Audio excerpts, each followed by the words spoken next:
آج 5 محرم الحرام پہلے جمعہ کے دن یہ ایک صورت پڑھ لو، ساری حاجات ساری مرادیں یہ ایک صورت پوری کرتی ہے۔ یقین مانے ایسا وظیفہ کوئی نہیں بتائے گا۔ بسم اللہ الرحمن الرحیم۔ ناظرین، آج 5 محرم الحرام پہلے جمعہ کا دن کا خاص وظیفہ لے کر آپ کی خدمت میں حاضر ہوا ہوں۔ یہ ایک ایسا وظیفہ ہے جو ہر مقصد اور ہر حاجت اور دلی تمنا پوری کرتا ہے۔ چاہے کوئی بھی دعا ہو، حاجت ہو، مقصد ہو، کسی مرض سے چھٹکارا چاہتے ہو، کوئی بھی پریشانی ہو، یہ عمل کسی معجزے سے کم نہیں۔ اس عمل سے آپ کی ہر حاجت پوری ہوگی۔ آپ کا مقصد کوئی بھی ہو، شادی کا، تعلیم کا، امتحان کا، نوکری کا، مقدمے کا، کوئی بھی آپ کا مقصد ہے، ایک دن کے اندر اندر آپ کی ہر حاجت پوری ہوگی۔ آج 5 محرم الحرام جمعہ کے دن آپ نے یہ مختصر سا وظیفہ کرنا ہے، اور یہ وظیفہ صرف جمعہ مبارک کے روز ہی کرنا ہوگا، کیونکہ جمعہ کا دن وہ مبارک دن ہے جس کے بارے میں رسول اللہ صلی اللہ علیہ وسلم نے ارشاد فرمایا، جمعہ کا دن سارے دنوں کا سردار ہے۔ اللہ تعالیٰ کے نزدیک جمعہ کا دن سارے دنوں میں سب سے زیادہ عظمت والا ہے۔ یہ دن اللہ کے نزدیک عید الاضحیٰ اور عید الفطر کے دن سے بھی زیادہ مرتبے والا ہے۔ اس دن کی 5 خاص فضیلتیں ہیں۔ پہلی فضیلت کہ اس دن اللہ تعالیٰ نے حضرت آدم علیہ السلام کو پیدا فرمایا۔ دوسری فضیلت، اسی دن ان کو زمین پر اتارا۔ تیسری فضیلت، اسی دن ان کو موت دی۔ چوتھی فضیلت، اس دن میں ایک گھڑی ایسی ہے کہ بندہ اس میں جو چیز بھی مانگتا ہے اللہ تعالیٰ اس کو ضرور عطا فرماتے ہیں، بشرطے کہ کسی حرام چیز کا سوال نہ کرے۔ پانچویں فضیلت، اور اسی دن قیامت قائم ہوگی۔ تمام کرب فرشتے، آسمان، زمین، ہوائیں، پہاڑ، سمندر سب جمعہ کے دن سے گھبراتے ہیں کہ کہیں قیامت قائم نہ ہو جائے، اس لیے کہ قیامت جمعہ کے دن ہی آئے گی۔ رسول اللہ صلی اللہ علیہ وسلم نے ارشاد فرمایا، سورج کے طلوع و غروب والے دنوں میں کوئی بھی دن جمعہ کے دن سے افضل نہیں ہے، یعنی جمعہ کا دن تمام دنوں سے افضل ہے۔ رسول اللہ صلی اللہ علیہ وسلم نے ایک مرتبہ جمعہ کے دن ارشاد فرمایا، مسلمانوں، اللہ تعالیٰ نے اس دن کو تمہارے لیے عید کا دن بنایا ہے، لہٰذا اس دن غسل کیا کرو اور مسواک کیا کرو۔ اس حدیث سے معلوم ہوا کہ جمعہ کا دن کتنی فضیلت کا حامل ہے۔ اللہ تعالیٰ نے اپنے پاک کلام کی سورۃ بروج اور شاہد و مشہود کے ذریعے قسم کھائی ہے۔ شاہد سے مراد جمعے کا دن ہے، یعنی اس دن جس نے جو بھی عمل کیا ہوگا یہ جمعے کے دن قیامت کے دن اس کی گواہی دے گا۔ رسول اللہ صلی اللہ علیہ وسلم نے ارشاد فرمایا، اللہ تعالیٰ کے نزدیک سب سے افضل نماز جمعہ کے دن فجر کی نماز جماعت کے ساتھ ادا کرنا ہے۔ جہنم کی آگ روزانہ دہکائی جاتی ہے، مگر جمعہ کے دن اس کی عظمت اور خاص اہمیت و فضیلت کی وجہ سے جہنم کی آگ نہیں دہکائی جاتی۔ اللہ تعالیٰ اپنے بندوں کو کبھی اکیلا نہیں چھوڑتا، اور اللہ تعالیٰ نے رہنمائی کی شکل میں ہمارے لیے ایک ایسی بہترین کتاب نازل فرمائی ہے۔ ہمیں ہزاروں قسم کے مسائل ہوں، بیٹے کی طرف سے کوئی مسئلہ ہو، گھر کی کوئی پریشانی ہو، باہر کی کوئی پریشانی ہو، آفس کی کوئی پریشانی ہو، نوکری نہ لگ رہی ہو، حتیٰ کہ ہزاروں لاکھوں مشکلات انسان پر ایسی آتی ہیں کہ جب وہ ساری دنیا سے مایوس ہو جاتا ہے، کیونکہ سب کے علاوہ ایک اللہ پاک ہی ہیں جو انسان کی ہر وقت مدد کے لیے تیار ہوتے ہیں۔ اسی لیے انسان اپنے اللہ کی طرف متوجہ ہوتا ہے، اپنے رب کو یاد کرتا ہے، اللہ اس کی ہزاروں مرادوں کو بھی پورا فرما دیتا ہے۔ یہ ایسا وظیفہ ہے جو آپ کے سارے مطالبوں کو اللہ تعالیٰ سے قبول کروا دے گا انشاءاللہ۔ حضرت ابو سعید خدری رضی اللہ تعالیٰ عنہ سے روایت ہے کہ حضور اکرم صلی اللہ علیہ وسلم نے ایک مرتبہ فرمایا کہ حضرت موسیٰ علیہ السلام نے خداوند سے عرض کیا کہ اے میرے پروردگار، مجھے کوئی ایسی چیز بتا دیں جس کے ذریعے آپ کو پکاروں۔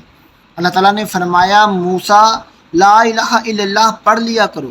یہ سن کر حضرت موسیٰ علیہ السلام نے عرض کیا کہ اے میرے پروردگار، اس کو تو میں تیرے سارے بندے پڑھتے ہیں، میں تجھ سے ایسی چیز چاہتا ہوں جو صرف میری حد تک محدود ہو۔ اللہ تعالیٰ نے ارشاد فرمایا، اے موسیٰ، اس ورد کو معمولی نہ سمجھو، اگر 7 آسمان اور 7 زمین ترازو کے ایک پلڑے میں رکھ دیے جائیں اور دوسرے پلڑے میں لا الہ الا اللہ کو رکھ دیا جائے تو لا الہ الا اللہ کا پلڑا اس سے زیادہ وزنی ہوگا۔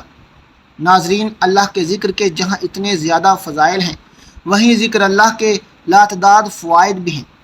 اللہ کی یاد جب انسان کے لبوں پر، انسان کی قلب میں سرایت کر جاتی ہے تو سکون اور اطمینانیت بھی انسان کے جسم میں اور انسان کی روح میں رچ بس جاتی ہے۔ انسان کی تمام تر پریشانیاں، تمام تر دکھ تکلیفیں خود بخود ہی دور ہو جاتی ہیں۔ تو پھر انسان کے دل میں فراحت و سرور اور اطمینان پیدا ہو جاتا ہے، دل اور چہرہ پر نور ہو جاتا ہے۔ اللہ کے ذکر کا نور دنیا میں بھی ساتھ رہتا ہے اور قبر میں بھی ساتھ رہتا ہے۔ اللہ کا ذکر دلوں کو زندہ کرتا ہے۔ حافظ ابن تمیمہ فرماتے ہیں کہ اللہ کا ذکر دل کے لیے ایسا ہے جیسے مچھلی کے لیے پانی ہے، اور ایک جگہ آیا ہے کہ اللہ کا ذکر دل اور روح کے لیے روزی ہے۔ اللہ کا ذکر ایسا نشہ ہے جس کا اثر نہ ختم ہونے والا ہے، اور ایسا سکون و لذت ہے جو باقی رہنے والا ہے۔ اللہ کا ذکر دلوں سے ظلمت مٹا کر حلاوت ایمانی پیدا کرتا ہے، روح و قلب کو اطمینانیت بخشتا ہے۔ اللہ کا ذکر جب دل میں بس جاتا ہے تو پھر کوئی طاقت اسے دور نہیں کر سکتی۔ جتنا ہم اللہ کا ذکر کریں گے تو پھر ہمیں قرب الہی اتنا ہی زیادہ نصیب ہوگا، جتنی ہم غفلت برتیں گے اتنی دوری ملے گی۔ ناظرین، وقت کی نزاکت کو مد نظر رکھتے ہوئے آئیے آج کے اس بابرکت عمل کی طرف چلتے ہیں، لیکن اس سے پہلے اگر آپ اس چینل پر نئے ہیں اور آپ نے ابھی تک اس چینل کو سبسکرائب نہیں کیا تو خدارہ اس چینل کو ابھی سبسکرائب کر لیں، کیونکہ ایسی بہت سی وظائف اور بہت سی اسلامک ویڈیو میں ڈیلی بیسس پر آپ کے حوالے کرتا رہوں گا۔ اب عمل کیا ہے؟ آج 5 محرم الحرام جمعہ کا دن ہے۔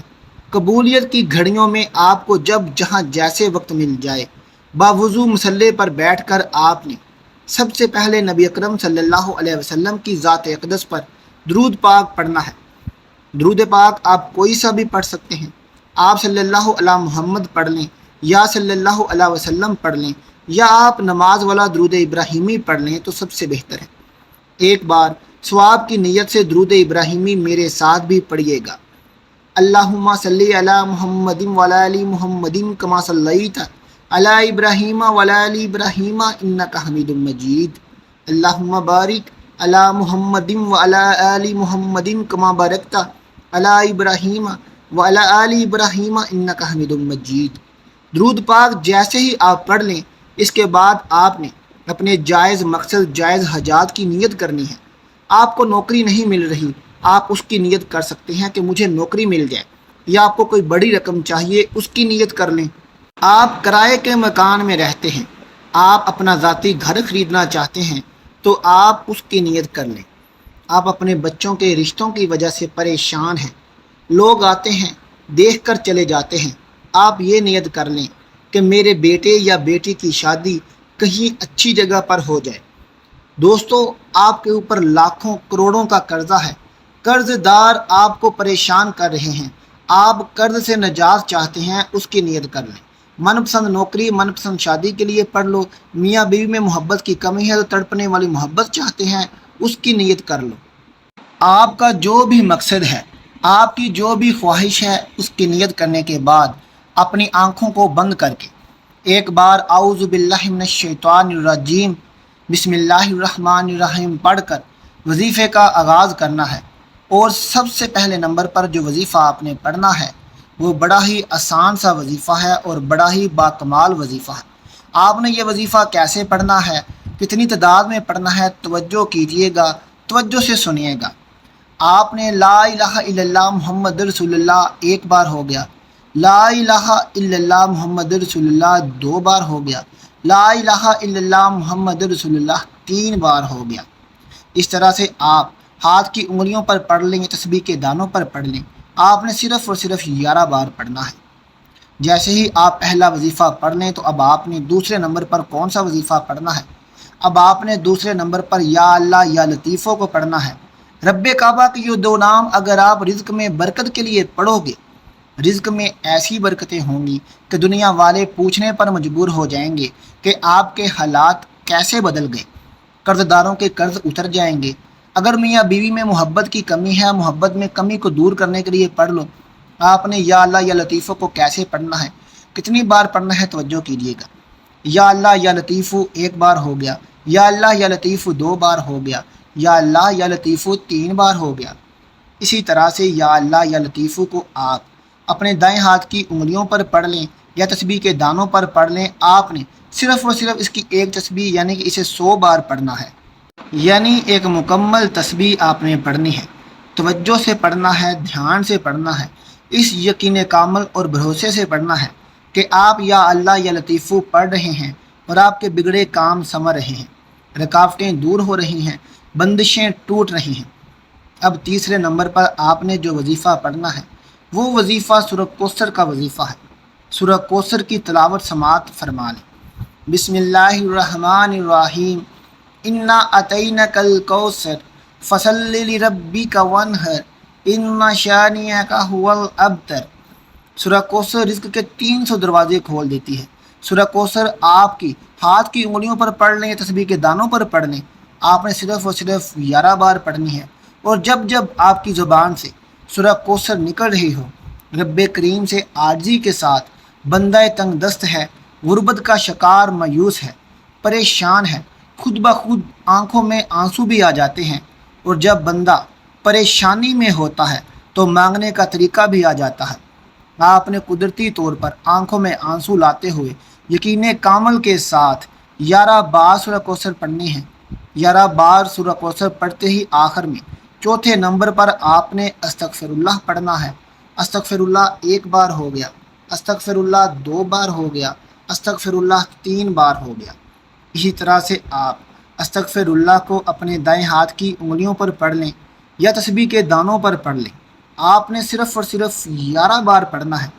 جو لوگ کہتے ہیں کہ دعائیں قبول نہیں ہوتی، حاجات پوری نہیں ہوتی یا وظائف سے فائدہ نہیں ہوتا، وہ آخر میں 11 بار استغفر اللہ پڑھ کر دیکھیے گا، آپ کے کبیرہ و صغیرہ گناہوں کی بخشش ہو جائے گی، اور جس بندے کے گناہوں کی بخشش ہو جائے اس بندے سے رب راضی ہو جاتا ہے، اور جس سے رب راضی ہو جائے اسے در در کی ٹھوکریں کھانا نہیں پڑتی، کسی کے سامنے ہاتھ پھیلانا نہیں پڑتا۔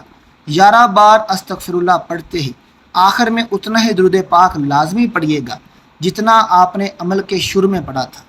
اب آپ کا عمل مکمل ہو گیا، اب دونوں ہاتھ اٹھا کر رب کریم سے جو مانگو گے مل جائے گا۔ محمد مصطفیٰ صلی اللہ علیہ وسلم کے صدقے سے مانگ لو، 4 یاروں کے صدقے سے مانگ لو، انشاءاللہ میرا رب عطا فرمائے گا۔ دعا ہے کہ رب کریم میرا سنانا آپ کا سننا اپنی بارگاہ الہی میں قبول و منظور فرمائے، آمین ثم آمین۔